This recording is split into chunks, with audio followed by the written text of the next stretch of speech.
Guys, അപ്പോൾ നമ്മൾ ഇന്ന് മസാല ദോശ ഉണ്ടാക്കുന്നത്. അതിന് വേണ്ടിയിട്ടുള്ള ഇൻഗ്രീഡിയൻസ് ആണ് നിങ്ങളിപ്പോൾ എല്ലാം കണ്ടുകൊണ്ടിരിക്കുന്നത്. നമുക്കിനി ചട്നി ഉണ്ടാക്കാം. ചട്നിക്ക് വേണ്ടിയിട്ടാണ് നമ്മൾ തേങ്ങ ചിരകി വെച്ചിരിക്കുന്നത്. നമ്മൾ ഇനി മസാല ദോശൻ്റെ ഉള്ളിലുള്ള കറിവേപ്പിലയും ഇതെല്ലാം നല്ലോണം വാട്ടിയെടുത്തിട്ടുണ്ട്. ഇനി നമുക്ക് ദോശ ഉണ്ടാക്കാം. നല്ല ടേസ്റ്റിയായ ദോശയായിരുന്നു. ഇതിനോട് സാമ്പാർ മാത്രം മതി.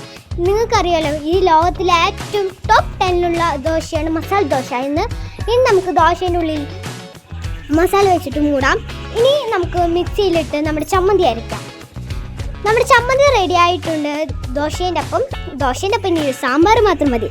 ഇനി ദോശ നമ്മൾ മടക്കി ഒന്നിന് മുകളിൽ ഒന്നായി വെച്ചു. നല്ല ടേസ്റ്റിയായ ദോശയായിരുന്നു. എന്തായാലും നമ്മുടെ അമ്മയുടെ കൈകളാണ് നിങ്ങളിപ്പോൾ കണ്ടുകൊണ്ടിരിക്കുന്നത്. നമ്മുടെ വീഡിയോ ഇഷ്ടപ്പെട്ടെങ്കിൽ ലൈക്കും സബ്സ്ക്രൈബും ബെൽ ബട്ടണും ഷെയറും എല്ലാം വേണം. സപ്പോർട്ടും. നന്ദി.